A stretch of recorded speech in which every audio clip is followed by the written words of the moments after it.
¿Qué tal? Ya estamos de vuelta con la segunda y última mesa que dará forma a esta jornada interhospitalaria de neumología.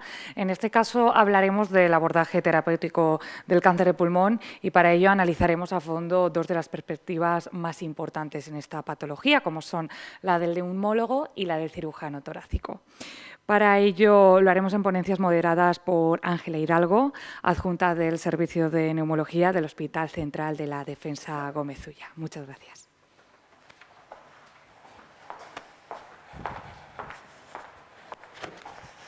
Hola, buenas tardes. Volveros a dar las gracias a todos por estar aquí y por vuestra atención. Bueno, queríamos seguir la siguiente mesa. Ya hemos hablado del diagnóstico, de la importancia de, sobre todo, la labor principal, ¿no?, del neumólogo, llegar al diagnóstico, al estadiaje, pero una vez que estamos aquí tenemos que hacer una parada, ¿no?, y pensar qué va a ser lo mejor para nuestro paciente, ¿no? Entonces, ahí nos ayudamos mucho. Nuestro trabajo consiste en hacer nuestros comités, como ya han dicho, multidisciplinares, con patólogos, radiólogos, los neumólogos y, por supuesto, tanto nuestra querida oncóloga y nuestro querido cirujano torácico, que es donde va a finalizar el paciente. Vamos a darle pues una solución, el tratamiento, y que después de decidir de todos cuál es el sitio más adecuado donde más se va a beneficiar, y siempre pensando en cuáles van a ser los beneficios para él, normalmente en los servicios tanto de cirugía torácica, oncología tanto médica, como también otra pata que nos faltaría en el tratamiento del paciente sería la oncología radioterapéutica, que también forma parte, por supuesto, de nuestro comité. Bueno, pues ya sin más dilación empezamos nuestra siguiente mesa. Tengo el honor de presentar a la doctora Ochoa, que es nuestra oncóloga médica adjunta de nuestro hospital y también teniente coronel de nuestro hospital. Y bueno, pues Pilar, encantados todos de escucharte.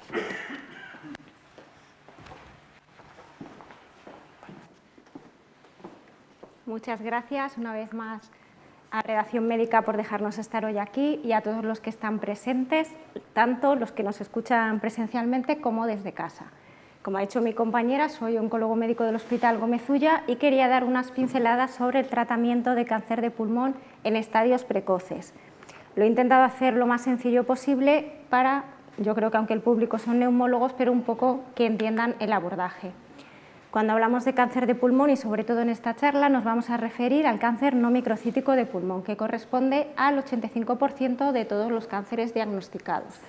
Y cuando hablamos de enfermedad resecable o estadios precoces, nos referimos tan solo a un 30-35% de los pacientes que vemos en consulta, porque como han dicho los compañeros anteriormente, la mayor parte de los pacientes llegan en estadio 4, entonces en estadios 1, 2 y 3 tenemos tan solo un 30-35% en el momento del diagnóstico. En estos pacientes, la cirugía, que ya comentará a continuación mi compañero, es el tratamiento de elección. Tiene intención curativa y se sigue de terapia adyuvante de quimioterapia. Hasta ahora es el estándar y el tratamiento de elección. Sin embargo, estos fármacos que usamos en quimioterapia tienen un efecto muy limitado, con un beneficio de solo un 5,4% en la supervivencia global. Los oncólogos nos gusta siempre poner esta gráfica de un metaanálisis en el que supervivencia libre de enfermedad en quimioterapia adyuvante es un subrogado de supervivencia global, con un beneficio, como digo, de un solo 5,4% a 5 años, ¿vale? El beneficio se observa en los pacientes con estadio 1B de más de 4 centímetros, estadios 2 y estadios 3. No sé si ven en la gráfica, pero los pacientes con estadio 1A no tienen beneficio de la quimioterapia adyuvante, ¿vale? A pesar de esto, pues hemos visto que los resultados, a pesar de dar tratamiento, son muy pobres, con una tasa de recurrencias muy alta después de la cirugía, independientemente del estadio. Incluso en el estadio 1B, la probabilidad de recaída es muy alta, casi de un 45%, ¿vale? El principal sitio donde recaen nuestros pacientes es a nivel del sistema nervioso central, quizá debido a porque los fármacos que usamos actualmente, como quimioterápicos, no tienen efecto sobre la barrera hematoencefálica, ¿vale? Entonces, ¿qué hacemos? Bueno, Pues igual que hemos hecho en estadio 4, estamos analizando otros drivers moleculares para así poder beneficiar y obtener unas supervivencias un poquito mayores. Quería comentar brevemente varios estudios, entre ellos el estudio ADAURA, que ha dado la aprobación de osimertinib en el tratamiento adyuvante de los pacientes con cáncer de pulmón no microcítico que tienen mutación de EGFR. El estudio es un estudio un poco complejo así de entender, porque daba la opción de hacer primero quimioterapia adyuvante y después de la quimioterapia estratificar a los pacientes en tratamiento con osimertinib frente placebo, pero también daba la opción de no tratarlos con quimioterapia. Los objetivos del estudio eran supervivencia libre de enfermedad y supervivencia global y calidad de vida. El estudio se hizo, como digo, con osimertinib, que es un inhibidor de tirosinquinasa, como conocéis, de tercera generación, que tiene la ventaja de, entre otros fármacos y especialmente ante la quimioterapia, que atraviesa la barrera hematoencefálica, con lo que puede prevenir estos efectos sobre el sistema nervioso central que comentábamos anteriormente. Este fármaco tiene beneficio en supervivencia libre de progresión y supervivencia global en los pacientes independientemente de si se da quimioterapia adyuvante o no. Lógicamente, el beneficio es mayor en los pacientes tratados con quimioterapia. Vemos beneficio en supervivencia global en todos los estadios, en el 1B, en el 2 y en el 3A. ¿Vale? Supervivencia global, también beneficio tanto si damos quimioterapia adyuvante como no. Así, las guías que usamos para el tratamiento recomiendan la indicación de osimertinib en los pacientes con cáncer de pulmón no microcítico y mutaciones en EGFR, estadios 1B y 3A, tanto después de quimioterapia o sin ella, durante un tratamiento de 3 años. Es el inconveniente que tiene este fármaco, que requiere un tratamiento continuado de 3 años.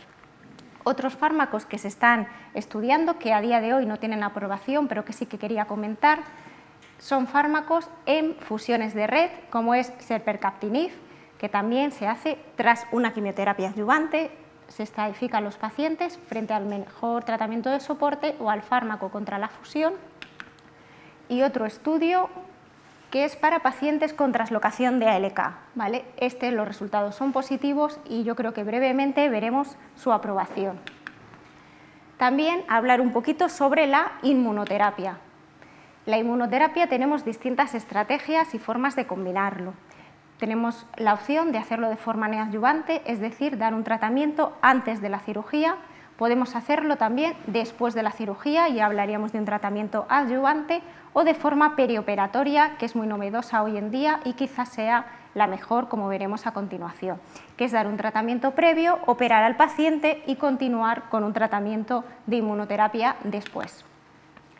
Los estudios fase 3 han demostrado un beneficio de estos fármacos inhibidores de PDL1 y se postulan como una opción más de tratamiento que supone unos resultados bastante prometedores. El estudio primero que quería comentar, que es el que tiene aprobación e indicación ya en España, es el IMpower 010 en pacientes con cáncer de pulmón no microcítico, estadios resecables 1B3A. Se les opera, después de la cirugía se da 4 ciclos de quimioterapia adyuvante y posteriormente atezolizumab durante un año frente al mejor tratamiento de soporte. Este estudio ha sido positivo y ha demostrado aumentar de forma estadísticamente significativa la supervivencia libre de enfermedad en todos los pacientes con un PDL1 de más del 1%. Sin embargo, en un estudio por subgrupos se ha visto que este beneficio parece que es más llamativo en los pacientes que tienen una alta expresión de PDL1 y pudiera ser que solo fuese beneficioso en estos pacientes.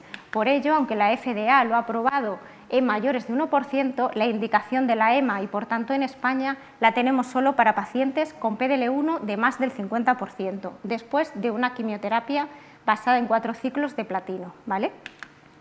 Y otro estudio que está pendiente de aprobación, con resultados también muy buenos, cambia atezolizumab por pembrolizumab. Exactamente igual, estadio 1B a 3A, se opera al paciente, se da 4 ciclos de quimioterapia y a todos los pacientes con PDL1 de más del 1% se randomizan a recibir inmunoterapia con pembrolizumab durante un año frente a placebo.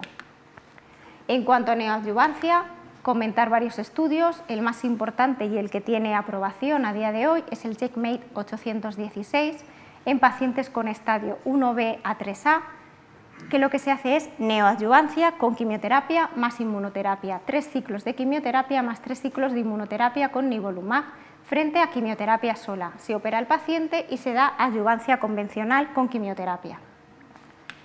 Los objetivos del estudio fueron las respuestas patológicas completas, observando, como veis, una gran importancia en cuanto a la combinación de quimio más inmuno en cuanto a tasas de respuesta, tanto completas como respuesta patológica mayor, triplicando las respuestas respecto a la quimioterapia sola, con una supervivencia global también mucho mayor.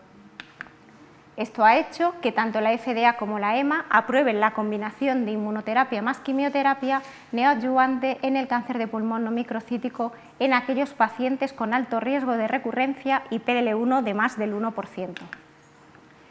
Y luego también hablar un poquito sobre los tratamientos perioperatorios, lo que decíamos anteriormente, combinar la neoadjuvancia, cirugía y tratamiento posterior con inmunoterapia.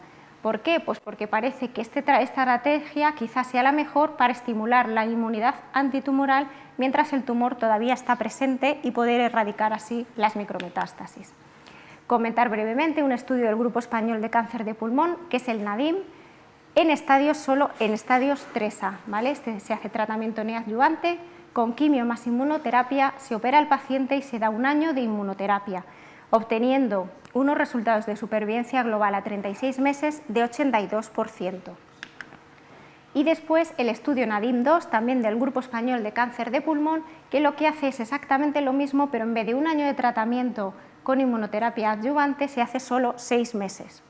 Resultados estupendos en cuanto a tasas de respuesta y respuesta patológica mayor. Prácticamente la mitad de los pacientes, una vez que se les somete a cirugía, observamos que el tumor prácticamente ha desaparecido. Resultados muy esperanzadores. Después contar otros 2 estudios, también con quimioterapia perioperatoria. Este lo que hace es dar 4 ciclos de quimioterapia neoadjuvante con inmunoterapia con pembrolizumab, después operar y 1 año también de tratamiento adyuvante con pembrolizumab. También muy buenos resultados en cuanto a tasas de respuestas completas y tasa de respuesta patológica mayor. Y el último estudio, que quizá es el que va más lento de todos, con durvalumab, 4 ciclos de quimioterapia, más inmunoterapia neoadjuvante, seguido de cirugía y durvalumab durante 1 año. Muy buenas tasas de respuestas patológicas completas, de respuesta patológica mayor y de supervivencia libre de evento. Con lo cual podemos concluir con que la combinación de quimio más inmuno mejora significativamente tanto la tasa de respuestas patológicas como la supervivencia libre de enfermedad frente a la quimioterapia sola.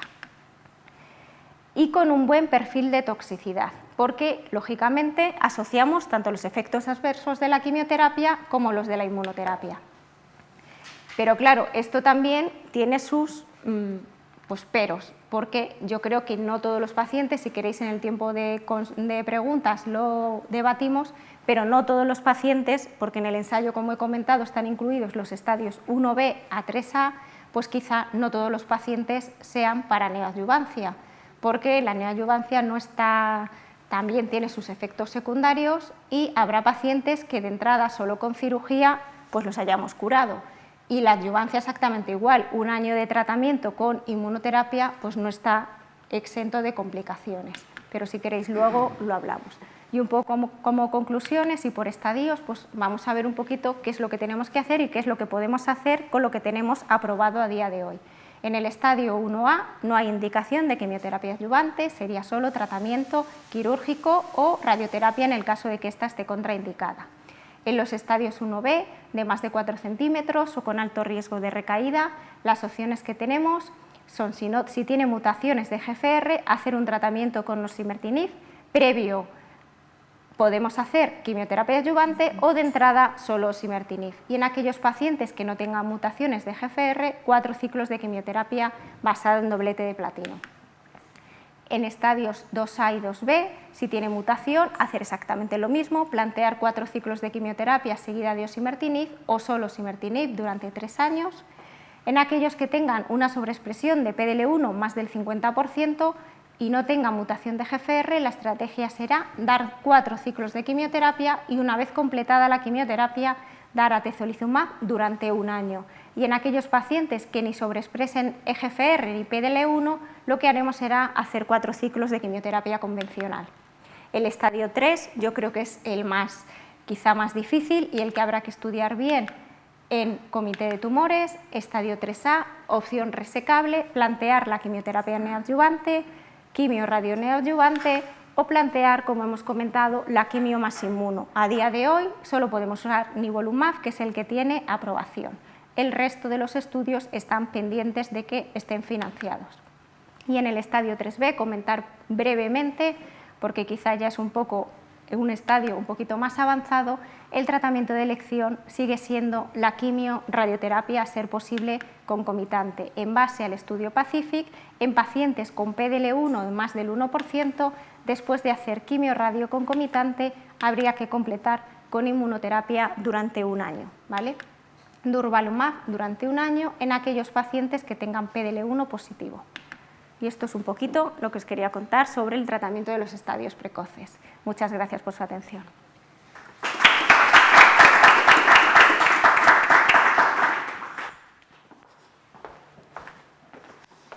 Muchísimas gracias, doctora Ochoa, por tu resumen. La verdad que creo que, sobre todo las últimas diapositivas, nos han abordado un poquito de luz, porque el resto, bueno, pues cada día más fármacos, todo nuevo, y la verdad que nos surgen muchas dudas. Bueno, antes de seguir con la ronda de preguntas y demás, voy a presentaros al doctor Ávila, que es adjunto cirujano torácico del Hospital Gómez Ulla, y él nos va a comentar el abordaje terapéutico quirúrgico en el cáncer de pulmón.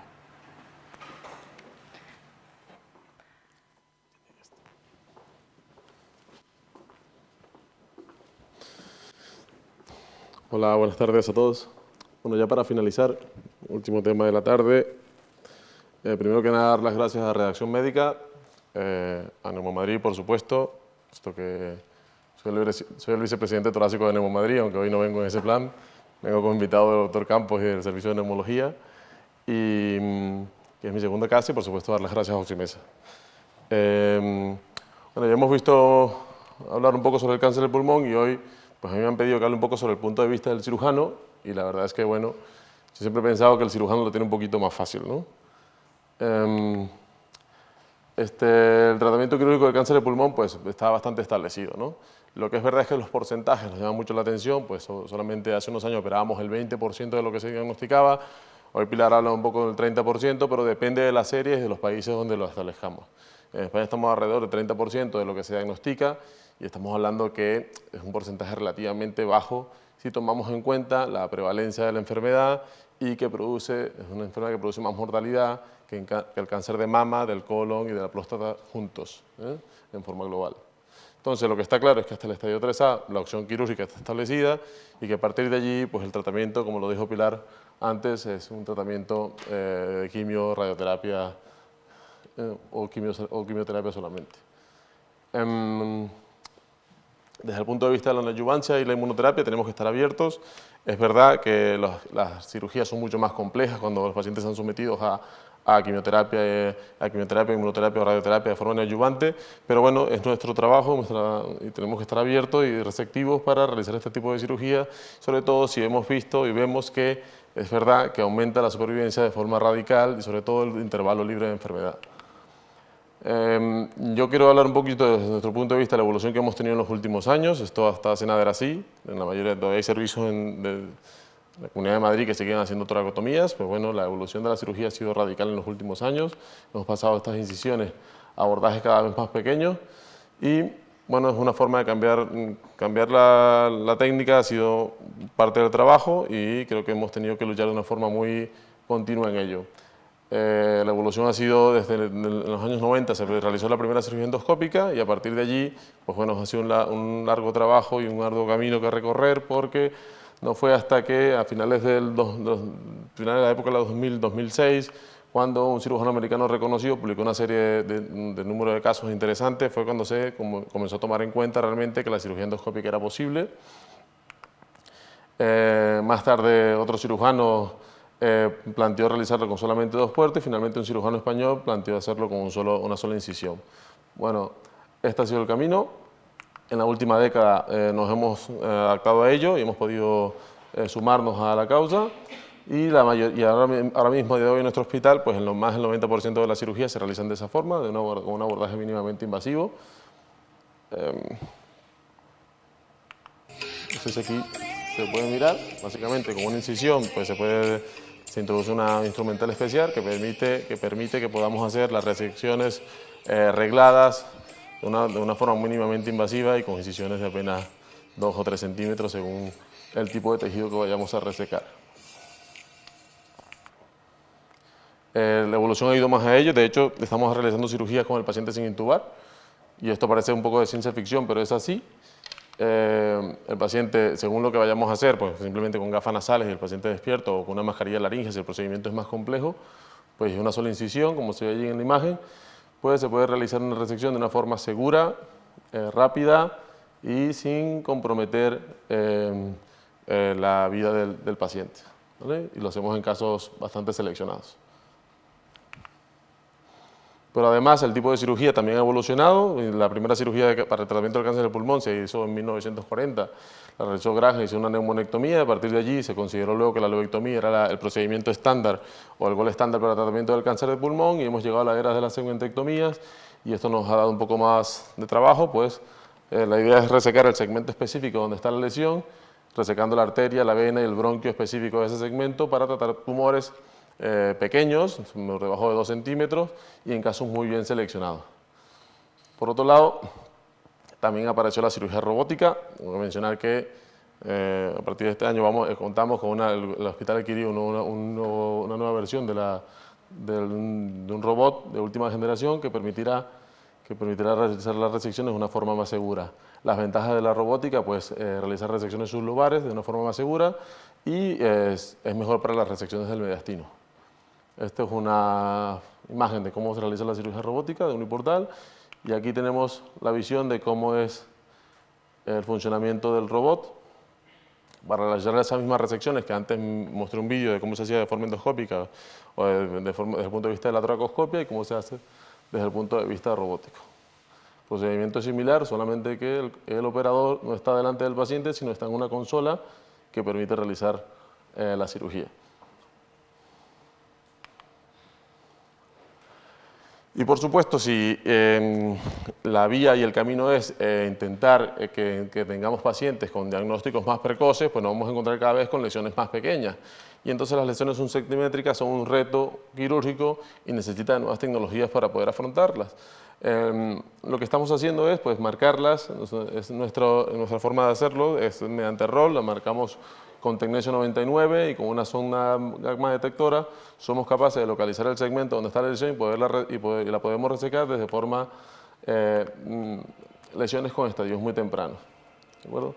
El funcionamiento es el siguiente, se marca la lesión en medicina nuclear y luego con una sonda gamma detectora podemos localizar la zona del pulmón donde está, pues no podemos palparla, pues es un procedimiento endoscópico con esa sonda que se ve en la pantalla, se localiza la lesión y finalmente, una vez detectada, se puede resecar con el instrumental que anteriormente hemos mencionado.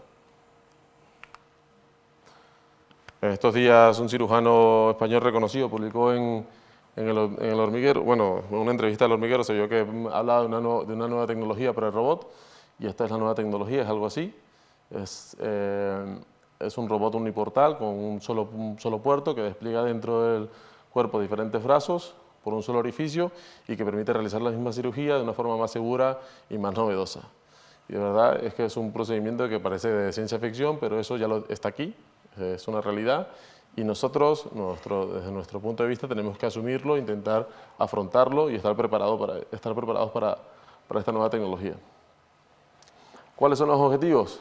Pues de la cirugía torácica, pues permitir una recuperación más rápida del paciente, que el paciente tenga una menor agresión.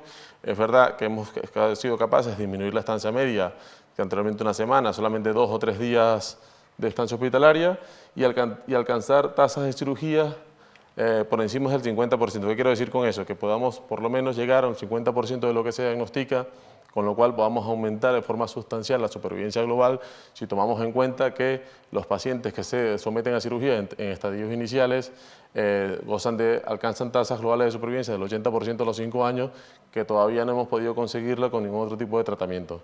Y si sumamos la inmunoterapia como terapia neoadyuvante, que es lo que vamos a iniciar en breve, pues creemos que esas tasas estaremos próximas a ella y podremos conseguir mejores resultados. Muchas gracias y eso es todo.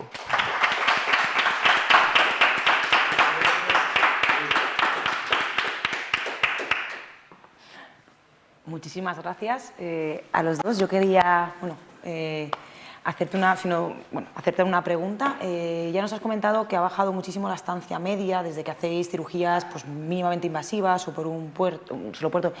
Y técnicamente para vosotros tiene que ser muchísimo más complicado, evidentemente, su curva de aprendizaje, pero una vez que os enfrentáis o sea, dentro del quirófano, las complicaciones posibles siguen siendo las mismas que con cirugía convencional, sangrados, demás. O sea, ¿cómo os enfrentáis a esas complicaciones que siempre puede haber no esperables cuando tenéis un campo tan pequeño? Siguen siendo las mismas que antes.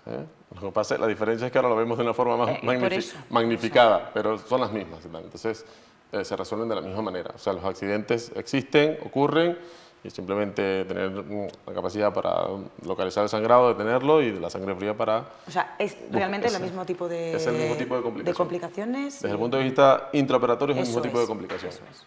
Lo que sí no tenemos son las complicaciones postoperatorias que teníamos. La necesidad de broncoscopias por atelectasias, la estancia más larga, el dolor crónico, las neumonías, eso ha desaparecido. Bueno, has dicho una semana que teníais de estancia media, más todo el postoperatorio de después, porque eran pacientes que luego en casa, ¿no? Y las complicaciones de las heridas... Pues, por supuesto, no tiene nada que ver. Pues enhorabuena por este logro y este avance. Y con la doctora Ochoa, sí que como médico que también pues, atiendo a pacientes oncológicos y demás, sí que me gustaría que nos comentaras un poco con la inmunoterapia qué efectos secundarios o a qué complicaciones igual, ¿no? Nos tenemos que enfrentar o son más o son frecuentes que nos encontremos y demás, o es una medicación realmente segura. ¿Cómo nos...?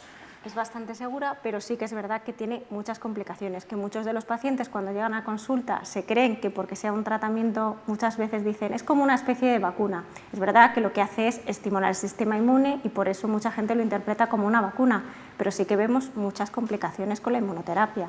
Por eso comentábamos que un año de tratamiento adyuvante, eso, ojito, porque puede tener muchas complicaciones. Las más frecuentes es verdad que son muy banales, que son sobre todo lo que vemos principalmente es un 60% de los pacientes hacen hipotiroidismo.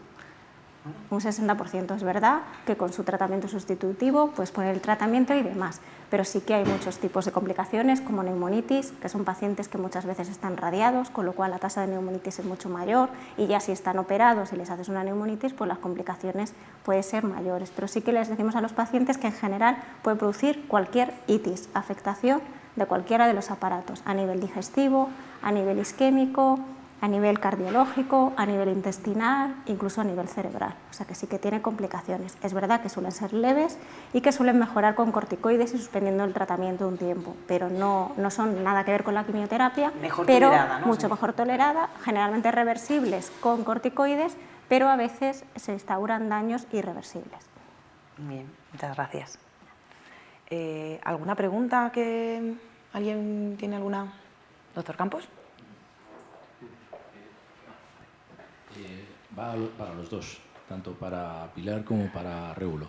Los criterios de selección de los pacientes con las nuevas técnicas diagnósticas y los nuevos tratamientos, me supongo que habrá que modificarlos o que habrá que por lo menos revisarlos, tanto las cirugías mínimamente invasivas como la inmunoterapia.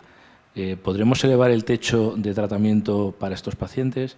A la hora de elegir, por ejemplo, la cirugía, son pacientes con capacidad pulmonar mucho menor, podemos intervenir a estos pacientes y lo mismo con la inmunoterapia, o seguiremos utilizando los mismos criterios hasta ahora establecidos? No, ya estos días estuvimos hablando, Pilar y yo, estábamos comentando sobre, creemos que el problema va a estar en seleccionar cuáles pacientes van a ir a inmunoterapia o van a ir directamente a cirugía. Entonces ahí es donde tenemos que establecer el protocolo y dejarlo muy claro para no caer en un sesgo de irnos hacia un lado o hacia el otro. Entonces eso tendremos que discutirlo entre todos para para establecerlo, porque creo que ahí va a estar lo complicado, ¿no? Hacia qué brazo se puede dirigir un paciente o hacia otro. ¿Vale? Claro, yo creo que hay pacientes que claramente tienen que seguir yendo a cirugía, como es un estadio 1B, sobre todo por la tasa de complicaciones que puede haber con un tratamiento que a lo mejor solo con una adyuvancia convencional, 4 ciclos de quimioterapia o incluso ni eso estaría hecho y el paciente curado. Es verdad que en los estadios 3, que a veces nos entran dudas de incluso si puede ser resecable, yo creo que la quimio más inmuno tiene su papel claramente.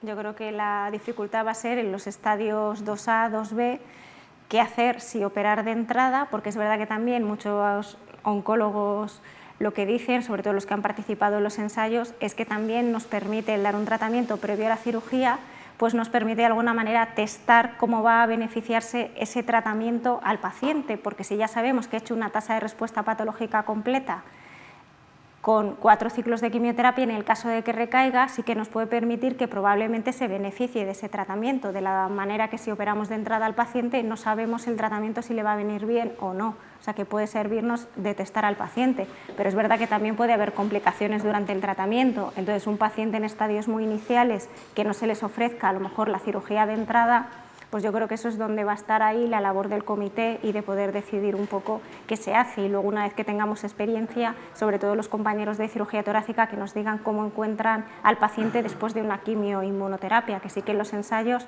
dicen que es mucho mejor que después de una quimioradio, pero pues tenemos que intentar tratar muchos pacientes para poder ver cómo queda el paciente después de estos tratamientos.